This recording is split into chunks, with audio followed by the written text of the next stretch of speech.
ഒരു രോഗമോ രോഗാവസ്ഥയോ ഉണ്ടായാൽ നമ്മളൊക്കെ ആദ്യം സമീപിക്കുന്നത് ഡോക്ടർമാരെയാണല്ലേ. എന്നാൽ ഇക്കാലത്ത് ചികിത്സ വേണ്ട ചില ഡോക്ടർമാരുമുണ്ട് നമ്മുടെ നാട്ടിൽ. ഞരമ്പ് രോഗമുള്ള ഇവരുടെ അടുത്ത് പെൺകുട്ടികൾക്കോ യുവതികൾക്കോ പോകാൻ കഴിയാത്ത അവസ്ഥയാണ്.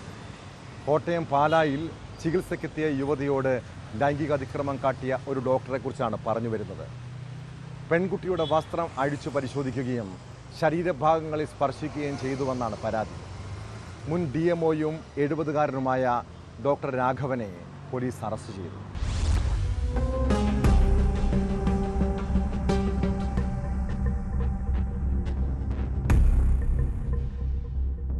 പാല മുരിക്കുംപുഴയിലെ ക്ലിനിക്കിലാണ് അതിക്രമം നടന്നത്.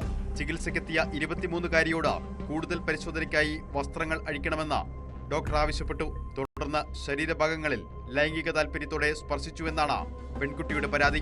സംഭവത്തിന് പിന്നാലെ പെൺകുട്ടി വീട്ടുകാരെ വിവരമറിയിക്കുകയായിരുന്നു. ഇതോടെയാണ് പാലാ പോലീസിലെത്തി കുടുംബം പരാതി നൽകിയത്. പോലീസ് നടത്തിയ അന്വേഷണത്തിന് പിന്നാലെയാണ് 70കാരനായ ഡോക്ടർ രാഘവനെ അറസ്റ്റ് ചെയ്തത്. ആരോഗ്യവകുപ്പിൽ DMO ആയി രാഘവൻ പ്രവർത്തിച്ചിട്ടുണ്ട് എന്നാണ് പോലീസ് നൽകുന്ന വിവരം. ഡോക്ടർമാരുടെ സംഘടനയുടെ ജില്ലാ ചുമതലയിലും ഇയാൾ പ്രവർത്തിച്ചിട്ടുണ്ട്.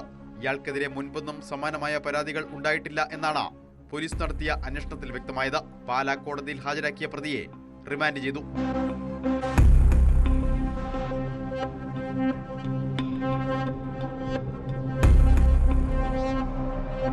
ന്യൂസ് 18 കോട്ടയം.